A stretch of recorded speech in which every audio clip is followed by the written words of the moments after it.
కాకి నల్లగా ఉంటుంది, ఎవరు ఇష్టపడరు. హేయమైంది, అపవిత్రమైంది. కాకి బుద్ధి ఎలాంటిది? మంచి బుద్ధ, దొంగ బుద్ధి. కానీ అలాంటి కాకిని దేవుడు పరిశుద్ధపరిచి తన పని కోసం వాడుకున్నాడంట.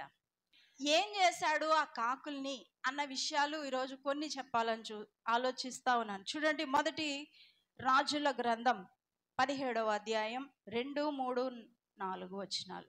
దేనికి ఆజ్ఞాపించాడంట? సింహానికి ఆజ్ఞాపించాడా? జింకకి ఆజ్ఞాపించాడా?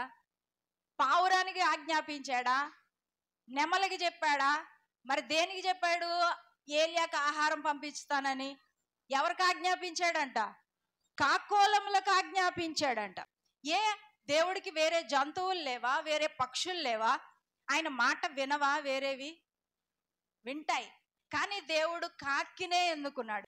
కాకిని ఎవరు ఇష్టపడరు. దాని బుద్ధి బాగోదు, చూపు బాగోదు, దాని మాట బాగోదు, దాని స్వరం బాగోదు. బాగుంటుందా? పాట పాడారనుకోండి, బాగా పాడితే దేంతో పోలుస్తాం? కోయిల్లా పాడింది అంటాం. బాగా పాడలేదనుకో దేంతో పోలుస్తారు? కాకిలా పాడింది అంటారు. అంటే దాని స్వరం కూడా నచ్చదు. అంటే కాకిని ఎవరు ఇష్టపడరు. కానీ ఇక్కడ దేవుడు ఎందుకు కాకినే వాడుకున్నాడు? పోని కాకిని ఎవరన్నా ముద్దు చేస్తారా? చెప్పండి. భలే ముద్దుగా ఉన్నామని ముద్దు చేస్తారా? పట్టుకొని చేస్తారా? ఎవరు చేయరు. కానీ ఒక మాట ఉంటుంది, కాకి పిల్ల కాకికి ముద్దు. ఎవ్వరు ముద్దు చేయని నిన్ను దేవుడు ముద్దు చేస్తున్నాడు. ఎవరికి నచ్చని నువ్వు దేవుడికి నచ్చావు. కాకి స్వభావం కలిగినటువంటి మానవులను దేవుడు ప్రేమిస్తున్నాడు. దేవునికి మొట్టమొదటిగా దేవుడు కాకిని ఏం చేశాడు అనంటే ప్రత్యేకించాడంట. ఏలియాతో దేవుడు అంటున్నాడు, నువ్వు కెరీతు వాగు దగ్గర నీళ్లు తాగుతా ఉండు, నేను కాకోలానికి ఆజ్ఞాపించాను. అంటే దేవుడు తన పని కొరకు కొన్ని కాకుల్ని ఏం చేశాడు? ప్రత్యేకపరుచుకున్నాడు. అన్ని కాకుల్ని వాడుకున్నాడా? అన్ని కాకులు వచ్చేసినాయా ఏలియా దగ్గరికి? కొన్ని కాకుల్ని ఏం చేశాడు? దేవుని పని కొరకు ప్రత్యేకించాడు. ఈరోజు దేవుడు నిన్ను కూడా ఏం చేస్తున్నాడు అనంటే, పాపముతో ఉన్న నిన్ను, శాపాన్ని అనుభవిస్తున్న నిన్ను దేవుడు తన పని కొరకు ప్రత్యేకించాడు. కొంతమందిని ఏం చేశాడు? ప్రత్యేకించుకున్నాడు. అందుకనే ఆ ప్రత్యేకింపబడిన గుంపులో ఎవరున్నారంటే నువ్వు నేను ఉన్నాం. ఈరోజు మనం ఆలోచన చేస్తే ఈ దేవుడు ఈ కాకిని తీసుకురావడానికి కారణం ఏంటి అనంటే, కాకి దేవుని యొక్క మాట విన్నది, దేవుని యొక్క ఆజ్ఞకు లోబడింది. నిజమే కదా? కాకిని చెప్పాడు, ఇప్పుడు నువ్వు వెళ్ళి ఏలియాకి ఆహారం పట్టుకెళ్ళు అని ఆజ్ఞాపించాడంట. కాకి ఏం చేసింది? ఇప్పుడు దేవుని మాటకు లోబడ్డాది. కానీ మానవుడు ఏం చేస్తాడు? మానవుడు ఏం చేస్తున్నాడు? ప్రత్యేకింపబడిన మానవులు కదా మీరందరూ, లోకంలో నుండి ఎన్నిక చేయబడిన వారు. మీరు యేసే మాట వింటున్నారా? దేవుడు ఆజ్ఞాపించినవి చేస్తున్నారా? కాకి విన్నది, కాకి లోబడింది, ఆజ్ఞకు లోబడ్డాది. కానీ మానవులు లోబడుతున్నారా? మరి నువ్వు ప్రత్యేకింపబడిన వ్యక్తివే కదా, లోకంలో నుండి దేవుడు నేను ప్రత్యేకించుకున్నాడు కదా.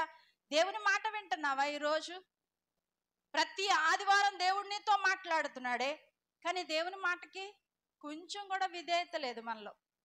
కాకి చూడండి, మన చేతిలో ఉన్నాయి లాక్కొని వెళ్ళిపోతాయి, అంతే కదా. కాకి ఏమైనా పెడతదా మనకి తీసుకొచ్చి? మన దగ్గర ఉన్నాయి అన్ని లాక్కెళ్ళిపోద్ది. ఇప్పుడు అలాంటి కాకిని ఇప్పుడు దేవుడు ఏమంటున్నాడు? ఏలియాకే ఆహారం తీసుకెళ్ళి ఇవ్వు అంటున్నాడు. ఈరోజు ఒకవేళ దేవుడు నీతోనే చెప్పాడు అనుకో, నువ్వు ఎక్కడో ఒక అరణ్యంలో ఉన్నావు, అక్కడ నీకేమి ఆహారం దొరకదు, ఎవ్వరు లేరు అక్కడ. దేవుడికి ఆకలేసింది ప్రభువా, నువ్వు ప్రార్థన చేస్తా ఉన్నావు. అప్పుడు దేవుడు అన్నాడు, నువ్వు అలాగ ప్రార్థన చేస్తా ఉండు, నేను ఈ లోపల కాకిలు ఆజ్ఞాపిస్తాను నీకు ఆహారం పంపించడానికి అన్నాడు అనుకో, నీకేమనిపిస్తుంది? నా చేతిలో ఉన్నాయే లాక్కు తినేస్తుంది, అదేం పట్టుకొచ్చి నాకు ఎత్తది ప్రభువా అని అనుమానం వస్తుందా రాదా? ఖచ్చితంగా వస్తుంది. ఎందుకు? కాకి యొక్క స్వభావం మనకి తెలుసు కాబట్టి. అది మన చేతిలో ఉన్నాయి, మన ఇళ్లల్లో ఉన్నాయి, లాక్కొని వెళ్ళిపోతా ఉంటది. ఇంకా అదేం తీసుకొచ్చి ఇస్తుంది ఆహారం? అనుమానం వస్తుందా రాదా? వస్తుంది. కానీ ఏలియాకి అనుమానం రాలేదు. ఎందుకో తెలుసా? ఆ మాట చెప్పింది ఎవరు? దేవుడు చెప్పాడు. దేవుడు చెప్తే ఖచ్చితంగా అది జరిగే తీరతాది అని ఏలియా నమ్మాడు. ఇక్కడే సైలెంట్ గా చక్కగా నీళ్లు తాగేసి కూర్చున్నాడంట. అలాంటి కాకి స్వభావం నీ చేతిలో ఉన్నదే లాక్కొని వెళ్ళిపోయేది. మన పరిస్థితి కూడా ఏంటి? మనం కూడా ఏం చేస్తాం? తీసుకోవడమే కానీ ఇచ్చే స్వభావం లేదు. లాక్కొని వెళ్ళిపోవడమే. దేవుడి దగ్గర నుంచి అన్ని ఆశీర్వాదాలు ఇచ్చే ఇచ్చే ఇచ్చే ఇచ్చింది ఏదన్నా దేవుడికి మళ్ళీ తిరిగి ఇచ్చావా? ఒకసారి ఆలోచన చేయండి. కాకి ఉన్నటువంటి బుద్ధి ఏంటి అని అంటే లాక్కోవడమే. తీసుకోవడమే తెలుసు కానీ ఇవ్వడం తెలియదు దానికి. ఈరోజు మానవులు కూడా అలాగే ఉన్నారు. ఈరోజు దేవుడు నిన్ను కూడా ప్రత్యేకపరిచి ఈరోజు నువ్వు దేవుని ఆరాధించటానికి, దేవుని మందిరంలో కూర్చోడానికి దేవుడు ఎన్నుకున్నాడు నిన్ను. దాన్ని మర్చిపోకూడదు. రెండవది, మొదటి రాజుల గ్రంథం 17వ అధ్యాయం 4వ వచనం. పరిశుద్ధపరచబడిన కాకులు. ఇప్పుడు అపవిత్రమైన కాకిని దేవుడు వాడుకుంటాడా? చెప్పండి. అపవిత్రమైనటువంటి దాన్ని దేవుడు వాడుకోడు. ఏం చేస్తాడంటే ఫస్ట్ పరిశుద్ధపరుస్తాడు. పరిశుద్ధపరిచి అప్పుడు వాడుకుంటాడు. ఇక్కడ కాకి స్వభావం దేవుడికి తెలుసు. కొన్ని కాకుల్ని ఫస్ట్ ఏం చేశాడు? ప్రత్యేకపరిచాడు. లోకంలో నుండి ప్రత్యేకపరిచాడు. దేవుడు నిన్ను కూడా లోకంలో నుండి ప్రత్యేకపరిచిన తర్వాత దేవుడు ఏం చేశాడంటే నిన్ను తన రక్తము చేత పరిశుద్ధపరిచాడు. అందుకనే ఆయన వాడుకోవడానికి అర్హమైన పాత్రలుగా మనం నిలబడ్డాం. లేకపోతే నుంచోగలమా? మీరు ఇలా కూర్చోగలరా? అర్హత ఎలా వచ్చింది? అర్హత ఎలా వచ్చింది? మూడవది ఏంటి అని అంటే ప్రతిష్ఠింపబడిన కాకి. పరిశుద్ధపరచబడిన తర్వాత దాన్ని తన పని కోసం ప్రతిష్ఠిస్తాడంట. ప్రతిష్ఠ అంటే ఏంటి? మనకి ఎవరు గుర్తు వస్తున్నారు పాత నిబంధనలో? అమ్మా, సంసోను. హన్నా ఏం చేసింది?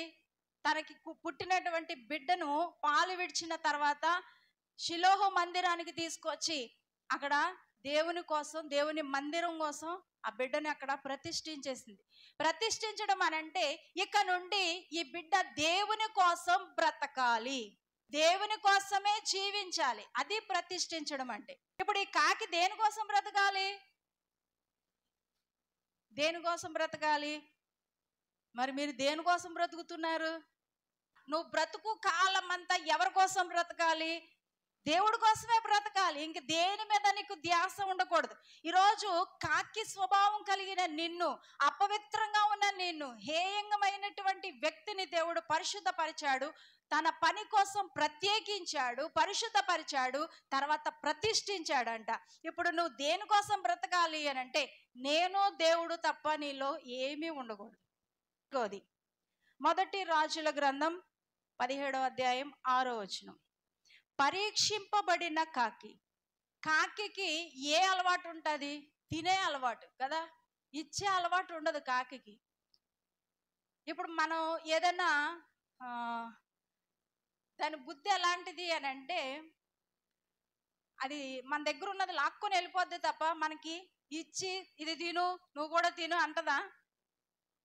అనదు కాకి ఎప్పుడు. దాని బుద్ధి ఏంటి? లాక్కొని వెళ్ళిపోవడమే. కానీ ఇక్కడ దేవుడు దాన్ని పరీక్షిస్తున్నాడు. ఇస్తాదా ఇవ్వదా, నా ఆజ్ఞకు లోబడతాదా లోబడదా అని పరీక్షిస్తున్నాడంట. ఇక్కడ తీసుకునే స్వభావం కలిగిన కాకిని ఏ స్వభావం కలిగిన కాకిగా మార్చాడు అనంటే ఇచ్చే స్వభావం. చూడండి, దేవుడు కనుక నిన్ను తన పని కోసం ప్రత్యేకిస్తే, నిన్ను పరిశుద్ధపరిస్తే, నిన్ను తన పని కోసం ప్రతిష్ఠిస్తే నీ స్వభావం ఎలా మారిపోద్ది అనంటే తీసుకునేవాడిలాగా ఉండవు, ఇచ్చేవాడిలాగా ఉంటావు. ఇచ్చే స్వభావం వచ్చేస్తుంది. నిన్ను కూడా దేవుడు పరీక్షిస్తూ ఉంటాడు. నువ్వు ఇస్తావా తీసుకుంటావా దేవుడు పరీక్షిస్తాడు. చివరిగా ఈ దేవుడు ఏ బుద్ధి రావాలని చూస్తున్నాడు అనంటే ఇచ్చే బుద్ధి రావాలని చూస్తున్నాడు. పరీక్షలో గెలిచిందా ఓడిపోయిందా? ఎగ్జామ్ పాస్ అయిందా లేదా? మీ భాషలో పాస్ అయింది. నువ్వు పాస్ అవుతున్నావా?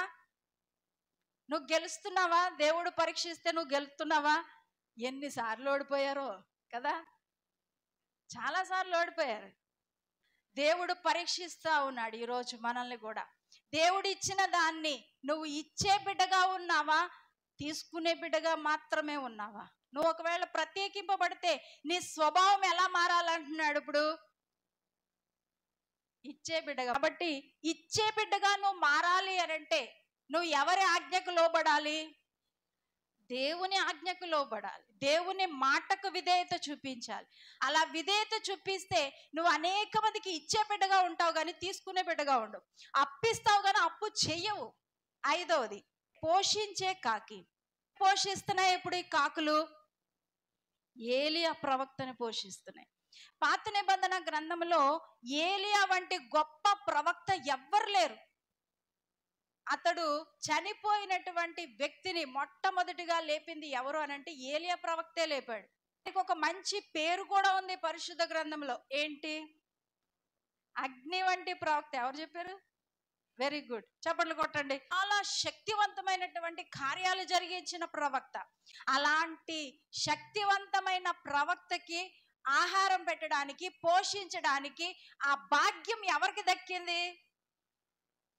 ఎవరికి దక్కింది? కాకికి దక్కింది. ఎంత శ్రేష్టమైన ఆశీర్వాదమో చూడండి. అట్లా ఏలియా ప్రవక్త అంటే మాటలు కాదు, సామాన్యమైనోడు కాదు ఏలియా. 17వ అధ్యాయం 4 నుంచి 6 వచనాలు. ఎవరి దగ్గరికి తీసుకొస్తున్నారు? ఏలియా దగ్గరికి. ఎప్పుడెప్పుడు? ఉదయం సాయంత్రం.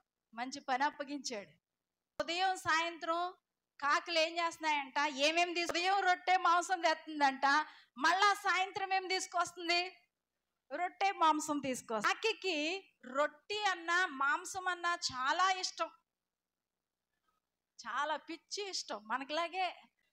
ఇప్పుడు నేను లడ్డూలు ఒక క్యాన్ నిండా, ఒక బాక్స్ నిండా ఫుల్గా లడ్డూలు పెట్టి మూత నిండిపోయేలాగా పెట్టాను అనుకోండి. పెట్టి ఎవరికో ఇచ్చి రమ్మన్నాను. దానిలో చాలా ఉన్నాయి, ఎన్ని ఉన్నాయో లెక్కలేదు. మూత కొంచెం ఓపెన్లో ఉంది, మంచి వాసన వస్తూ ఉన్నాయి. మీరు బస్సులో కూర్చున్నారు, ఒళ్ళో పెట్టుకున్నారు. ఆ స్మెల్కి ఏమవుతుంది? కనీసం తినకపోయినా ఏం చేయాలి? మూత తీసి చూస్తాం. మళ్ళీ ఏమనిపిస్తుంది? చూస్తే తప్పేంటి, నేను చూశాను అంతే కదా అనుకుంటాం. ఇంకా ఏమనిపిస్తుంది? మూత తీసాక ఇన్ని ఉన్నాయి కదా, మమ్మీ ఏమైనా లెక్క పెట్టిందా? లెక్క పెట్టుకోలేదు. ఇన్నిట్లో ఒకటో రెండో వేసామనుకో ఏం తెలుస్తుంది? మమ్మీకి తెలియదు కదా. వాళ్ళు ఏమైనా లెక్క పెట్టుకొని 2 తక్కువైనాయి అని చెప్తారా? చెప్పరు. ఇంత కష్టపడి నేను తీసుకెళ్తున్నాను కాబట్టి తింటే తప్పేంటి? తప్పే. ఇచ్చి రమ్మన్నారు కానీ తిని రమ్మన్నారా? తినమని చెప్పారా? లేదు కదా. నేను ఇచ్చేసిరా అన్నాను, నువ్వు 2 తినేసి నేను కష్టపడి తీసుకెళ్ళాను కాబట్టి 2 తింటే తప్పేంటి అంటే తప్పే. దాన్ని ఏమంటారు? దొంగతనం అంటారు, ఒక్క మాటలో చెప్పాలంటే.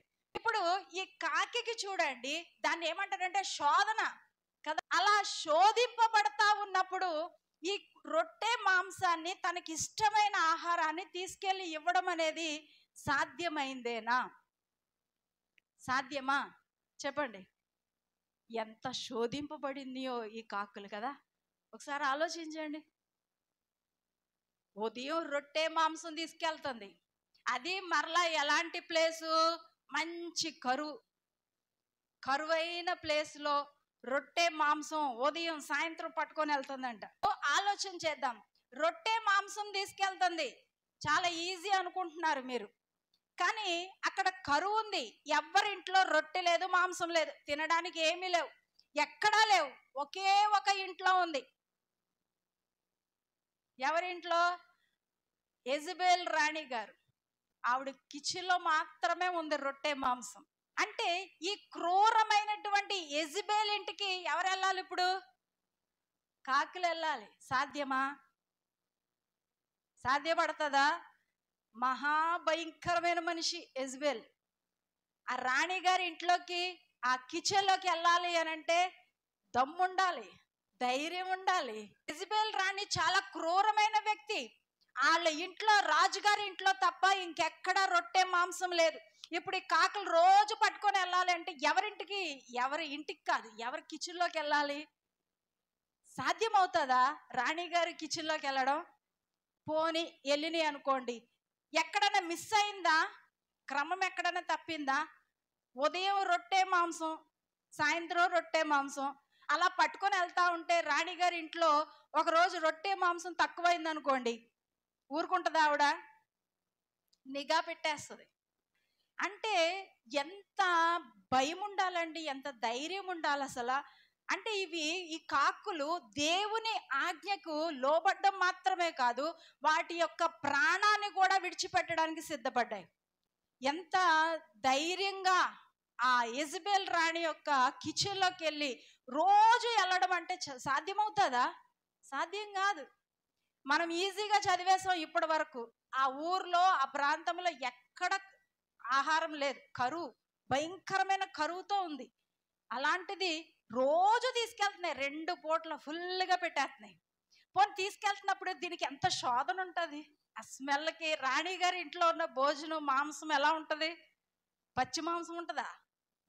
చాలా అబ్బబ్బబ్బబ్బా, ఎన్ని వెరైటీలు ఉంటాయో. రెండవది, వాటిని చూశారు అని అంటే ఏం చేస్తారు? ఖచ్చితంగా చంపేస్తారు.